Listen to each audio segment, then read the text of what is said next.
DVU is over. We've got a...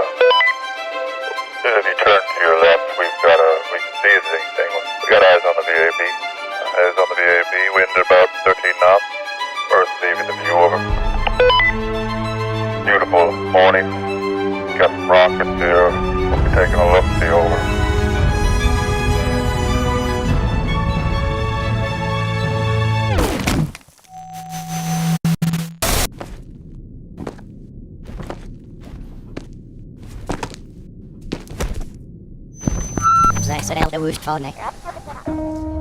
Space is important because that's where all of the really cool and really important science is being done. Kerbal actually played a big part in my love of space because Kerbal came out when I was in college. From whenever I was a kid, I knew I wanted to be a pilot. I knew I wanted to go to space. Back then, I was still an astronomy student. Getting to see these things firsthand, like on my computer, was just incredible. That was the way to explore this further. I realized Kerbal was special the first time I saw a screenshot of it. And I was like, what is this? This looks like, you know, rockets that are put together like Lego pieces or something. This is amazing. I have to try this. One of my good friends from college introduced me to KSP, and I distinctly remember his words. They were, you'll love this game. This is the last game you will ever play.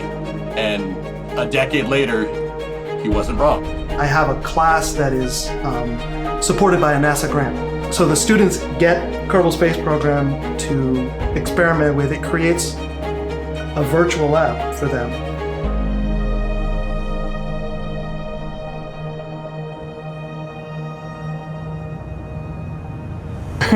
When did I start dating Kerbal? Yeah, 2012. June of 2012. The first time I played Kerbal Space Program, I was in college. I was studying aerospace engineering. I discovered it, I think it was 2014. You know, my first interaction with Kerbal was actually through my son. And he was playing this game, and I thought, well, that looks kind of interesting. I started to get more and more interested, started Googling it, started to find out, oh, there's not just battle cruisers, there's actually little green men. In the beginning, I really had no idea what I was doing. It was like, okay, this is hard. You can actually do the math in your homework and apply it to Kerbal, and everything completely lines up. A lot of my coworkers were talking about it, this new game with trajectory, you know, mechanics and everything. And it seemed like the most interesting thing in the world, and I downloaded it immediately. I remember hearing people, you know, online chatter about Kerbal Space Program when it came out, and the fact that it was really hard, and I love that. So I threw myself at it. I think for me, the sense of satisfaction in Kerbal Space Program is what kind of hooked me, really. When I downloaded it, it must have been about 8 o'clock in the evening, and I said, right, I'm going to try and get a rocket into orbit. And I just sat there again and again. I refused to look at any videos or tutorials. And I remember the time I managed to finally get into orbit, I was exhausted and that music started playing. I looked at the curtains and the sun was coming through. I'd spent like the entire night. In that moment, I was like, this is amazing. I finally achieved something.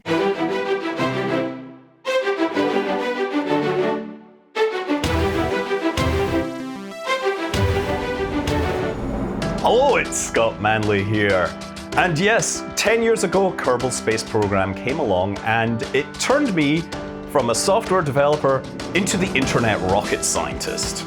I discovered Kerbal Space Program when somebody posted it to the Something Awful forum saying, this could be the next Minecraft. I downloaded it and immediately started loving it, started blowing stuff up. And the funny thing was, at the time, nobody realized that you could actually get the rocket into orbit, and I figured that out very, very quickly. It was a fantastic experience to be ahead of the curve in games for once. My name is Linux Guru Gamer.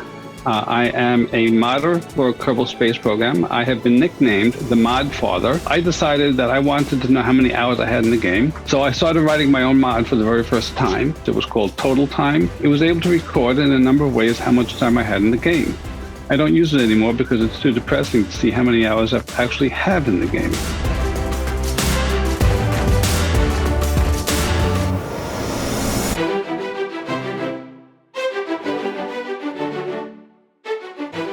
The real-world effects of people playing this game are already being seen because of the influence of Kerbal Space Program 1.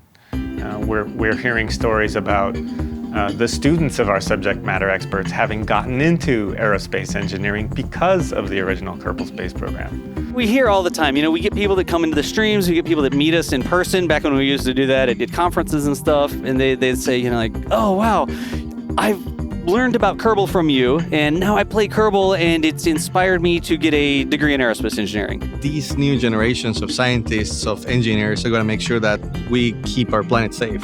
Space exploration is a very nice connection between what we need for the Earth and what we're exploring of outer space. Exploration, I think, is really important as it's part of the human spirit.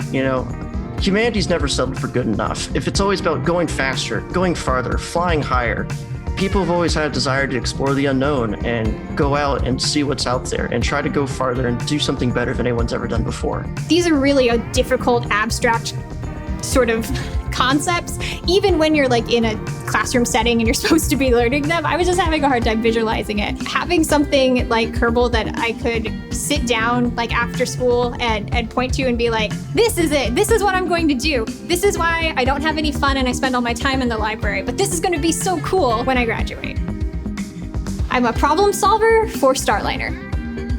Kerbal took the complicated, intangible subject of orbital debris, and it made it accessible. My job is protecting the International Space Station from space debris. My name is Maxim Lernement. I'm a remote sensing engineer at ISAI in Finland. My job is to take satellite images and turn that into useful information. Kerbal Space Program had a pretty big influence on my professional path. I actually managed to get an internship at ESA, the European Space Agency, by tweeting about KSP. We are moving to the era of commercial spaceflight, launching not professional astronauts, but citizens into space. So we're going to need a lot of rocket scientists. We're going to need a lot of people in mission control, developing the orbital mechanics for specific flight. We're going to need more and more engineers, we're going to need more and more people, and society is going to get more and more dependent on space.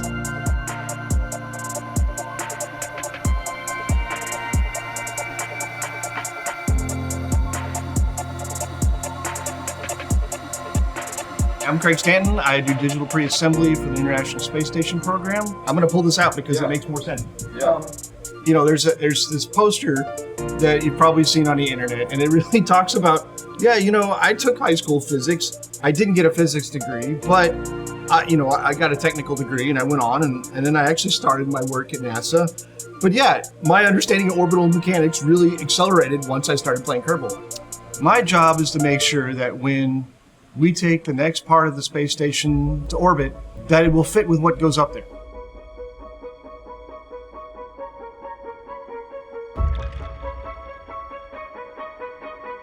I remember just being absolutely staggered by the scope of that thing, because it's the kind of game that I tend to look at and my brain just goes blank, because the sheer volume of options you have in front of you and the sheer amount of science involved just does not work with the way my brain works. But having a person like Vinny, who is very adept at tinkering with the laws of science and physics in ways that they absolutely should not, made it make a lot more sense to me. When we were deciding what features to do for Giant Bomb, and Austin was there and Alex was there, I think we kind of figured out that we could make a game within the game to get to make a mission for us to get a Kerbal to the moon. It sounds so easy now, to get a Kerbal to the moon and back, and make sure we leave no Kerbal behind it's stranded in space. That's it. It's key. 2 goals. That's it. That's it. And geez, yes. We did it. I mean, we did do it in the end. With some help. And wound up being a thing that I thought was going to be complicated and wound up being a lot of fun and maybe a little more complicated than we had set out to do. Doing it in a series where the community could give us feedback absolutely helped and made us realize, maybe our first impression was a little off and maybe we should really learn what Delta V is or some of the other things that are in the game. We did line up a perfect pickup. It was perfect in its own way. It was beautiful.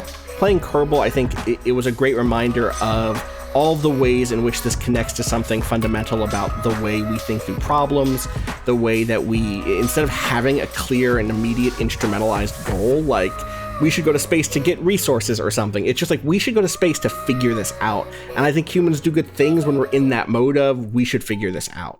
It's so closed to actually what is the basic process of assembly, integration, and test. When you find a mistake or a non-conformity or an anomaly, right, Steve, go set up your rocket. You correct your implementation or your design, and actually you improve and try again, correct it, try again. Right, Steve, we have a short window here. You'll need to head out and get your rocket ready. This is this perfect cycle, and in Kerbal this is exactly the same. You learn by experiment, you crash, change something, try again, until you succeed and you reach a goal. It's all about the calculations and the precise work that we do to figure out how to make these intercepts work the first time before the mission ever happens. But in Kerbal, you get on there and you play with it and you make burns and you can see it happening and you can adjust, and it delivers sort of an intuitive feel for this.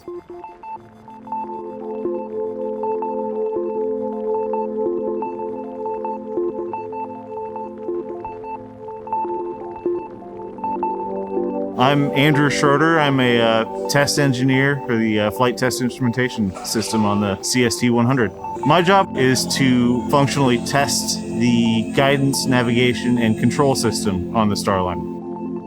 The Starliner is Boeing's submission for the NASA Commercial Crew project. In the last 4 or 5 years or so, the interest in space exploration is really taken off exponentially. Well, I think if more and more people get into Kerbal, it's going to drive up desire for participation in the spaceflight industry, no doubt. The more you can inspire someone at an earlier age, they can work towards that goal a lot earlier and get a lot farther. It's very hard to find examples of games where people are actually learning something, and actually that was never the intention. We weren't trying to make an educational game, we were just trying to make a fun game. Kerbal Space Program allows you to run trials and error. It's a very good way of learning. Failure is an option. Matter of fact, it's encouraged. You really want to fail. You want to learn why it fails. You want to try it 50 times if that's what it takes to tweak everything and just make it perfect. But yeah, with Kerbal, you can make those mistakes and there's very little real repercussions. We as real space hardware builders don't really get a lot of chances to try those things. It works most of the time. A lot of the time.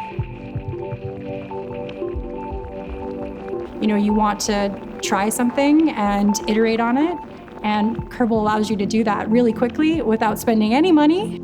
I think if I hadn't understood the concepts already, Kerbal was a really good way to drive things home and to allow me to experiment a little bit and understand them even better.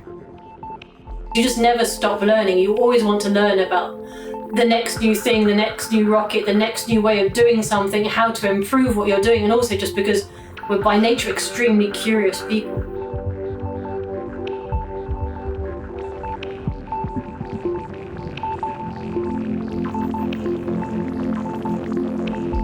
I am a fellow Mexican. I'm also from Mexico City, and I'm really excited of this. When I tell people about Kerbal Space Program, I tell them I'm from Mexico City. The game started by Felipe's idea. He had this idea about the game he wanted to build. He was pretty much ready to leave the company so he could start working on the game. The owners believed so much on him, on his potential, that they decided to back him up. So he started working on the game, first with a few people at the office. They started working on a prototype that did very well in some very niche forums in the internet. And when they saw that there were people that really liked the demo, they continued working on it and assigning more resources to it.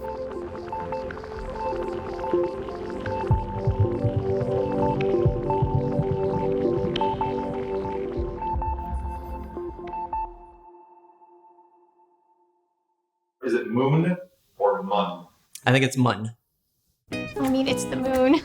Moon. It's the moon. Well, it depends on who I'm talking to. Oh my God, that's the hard one. Moon. It's mun. If I say mun to someone who's trying to have a serious conversation and they know what's going on, they're just gonna crack up laughing and be like, yes, I connect. I pronounce it mun. Mun. Because I remember that from the game, how they spelled it mun instead of moon. Hey, Andrew, is it Moon or Mun? Mun. To the developers of KSP-1, I would say thank you so much for what you've done. This program in some ways changed my life. The game you made changed my life fundamentally.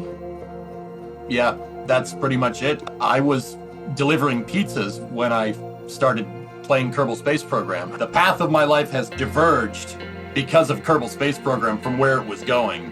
With Kerbal Space Program, you can try, and you can try again, and you can learn. So, thank you. Thank you, just from the bottom of my heart. You gave me a tool to talk to my family. You are giving the next generation of space explorers a tool to learn and grow. So thank you. Which video game after 10 years still gets regular updates and still has such a loyal and gigantic community and has people able to make YouTube videos about that and get significant amount of views. KSP is really a unique thing. It's really a unique game. I don't think anything like that has ever existed before, and I'm not sure there ever will. You guys who developed Kerbal Space Program, my hat's off to you. You have done almost the impossible. You've taken one of the most complex parts of rocket science, building rockets, flying trajectories, orbital mechanics, represented them in a fairly accurate way, and yet made it intuitive and entertaining to capture the imagination of young people, some of whom are coming to me to design the real thing as a result. So thank you. Thank you for creating a game that allows girls like me to explore space and make it a reality and maybe start a career one day in this industry. Thank you. Yeah, a big thank you. It's amazing what you've done. I want to thank the developers for making this thing and keeping this thing alive for so long. It's just phenomenal what KSP has become. I mean, look at Elon Musk from SpaceX. He occasionally references phrases and terms from KSP, like rapid unscheduled disassembly. His handle was Harvester, and he was the lead developer. He was the one who had the idea for Kerbal, and you know, my hat's off to him. To me, it's an indie masterpiece of just ingenuity, something that no one thought of before, and putting this universe that was in your head into a game. So incredibly thankful for the time and energy and the dedication you've put on this project, and I hope you're doing well on your other projects now. This is quite special. This is wow. I wish I could hang that video on my wall. I remember thinking that I would have been really happy if the game could maybe be an enjoyable, fun thing for maybe Orbiter fans and the like. And I remember thinking well, I would consider this a success if it can keep itself going, I will consider this a success. Or if even one person finds this interesting enough to take an interest in space flight and space in general, I would consider this a complete win. So to see where it's gotten now, it just boggles the mind. It's just surreal to even think about. I actually wonder how much Kerbal influenced these young guys that are now trying to build their own micro launchers. Other people that mark our industry were inspired by things like Star Trek and Star Wars. I do believe that Kerbal will have inspired a whole new generation of rocket scientists. What happens if a lot of people play this game and come to a deeper understanding of the way the world works as a result of that? They were just trying to do a nice game about a very specific topic about space exploration. And I think we are particularly proud when we look back and how it started, how much has it grown, and where we are now, and how people really appreciate the game. We have players with more than 5,000 hours on KSP. We all in the team acknowledge and we are grateful for. We tell ourselves this story that one day maybe we'll get an email from somebody on Mars saying, the reason that I'm here is because I played your game 20 years ago. If that happens, I can die happy. First time I heard about Kerbal Space Program was from my college roommate. He told me about it, and he was playing it a bunch. And so he called me up to his room. You know, I sat behind him and watched him play it a little bit. And that's the first time I heard of it. And I'm like, wow, this looks really cool. Kerbal played a major role in what I'm doing on Mars today. Playing the game and playing it with friends just built my enthusiasm for spacecraft exploration and for the career path that I was going down.